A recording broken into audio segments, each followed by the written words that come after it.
सत श्री अकाल जी। आप सभी को लोहड़ी की लख लख बधाइयाँ और खुशियों का त्योहार सबको बहुत मुबारक हो।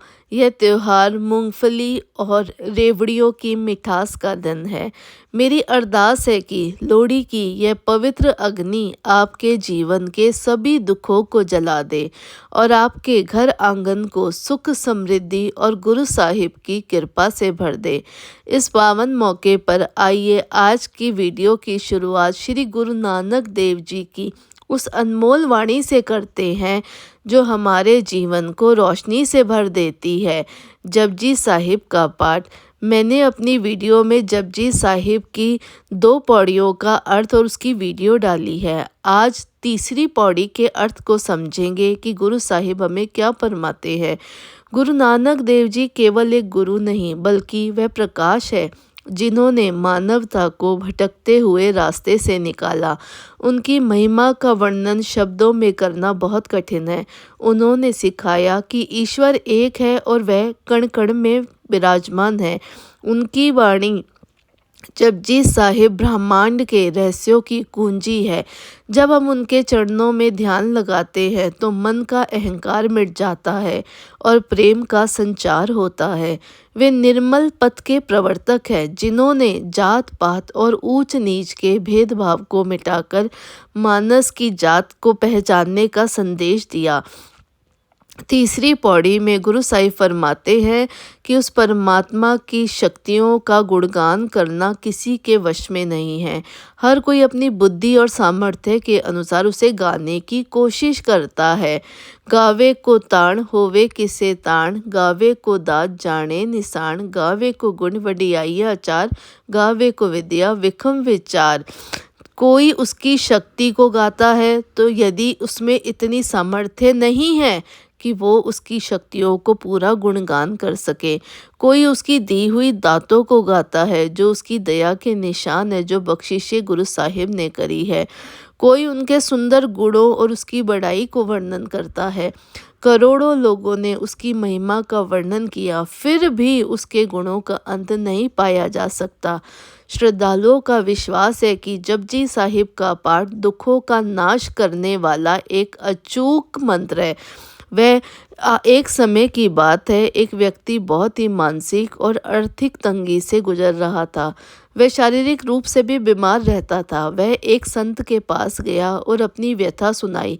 संत ने उसे तीसरी पौड़ी का महत्व समझाते हुए कहा कि तुम यह मानना शुरू करो कि सब कुछ देने वाला वह परमात्मा है, तुम केवल उसके गुणों का गान कर रहे हो। उस व्यक्ति ने पूर्ण विश्वास के साथ जपजी साहिब का पाठ शुरू करा। विशेष रूप से तीसरी पौड़ी पढ़ते समय उसका ध्यान इस बात पर रहता, दाता हमेशा दे रहा है, मैं ही लेने में कमी कर रहा हूँ। धीरे धीरे उसकी सोच बदली। सकारात्मकता आने से उसकी सेहत सुधरने लगी। जहाँ वह पहले अपनी कमियों को रोता था, अब वह परमात्मा की दातों को देखने लगा। कुछ ही समय में उसके रुके हुए काम बनने लगे और उसका मानसिक कलेश समाप्त हो गया। गुरु नानक देव जी ने हमें सिखाया कि ईश्वर कहीं बाहर नहीं बल्कि हमारे भीतर है। उनकी वाणी जपजी साहिब सिर्फ शब्दों का मेल नहीं बल्कि जीवन की हर मुश्किल का हल है।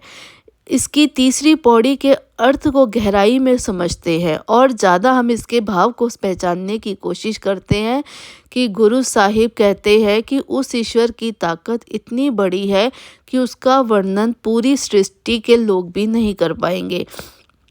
कोई उसकी ताकत को गाता है तो कोई उसकी दी हुई कृपा तोहफों को उनकी निशानी मानकर उसकी पूजा करता है। लोग युगों युगों से उसके गुणों के बारे में बताते आ रहे हैं। करोड़ों बातें कही जा चुकी है लेकिन ईश्वर की महिमा का अंत आज तक कोई नहीं पा सका। देने वाला थकता नहीं है, सबसे बड़ी बात है वह दाता सबको कुछ दे रहा है। हम लेते लेते थक जाते हैं लेकिन उसका खजाना कभी खाली नहीं होता। वह अपनी मर्जी से इस पूरी कायनात को चला रहा है और खुद हमेशा आनंद में रहता है। जब उस व्यक्ति ने पाठ शुरू करा तो उसे यह समझ आ गया अब तक सिर्फ अपनी परेशानियों को जो देख रहा था, आज से उसने ईश्वर की दी हुई उन चीज़ों को देखा जो उसको गुरु साहिब ने पहले से ही दे रखी थी। जैसे ही उसने शुक्राना धन्यवाद किया, उसका सारा डर खत्म हो गया। गुरु साहिब हमेशा अपने बच्चों को सही राह दिखाते आ रहे हैं। गुरु साहिब ने हमेशा से जीव को भटकते हुए से लेकर एक सच्चाई का मार्ग दिखाया है। प्यारी साध संगत जी, अगर हम भी गुरु साहिब की इस वाणी को अपने जीवन का हिस्सा बना लें, तो कोई भी दुख हमें तिगा नहीं सकता।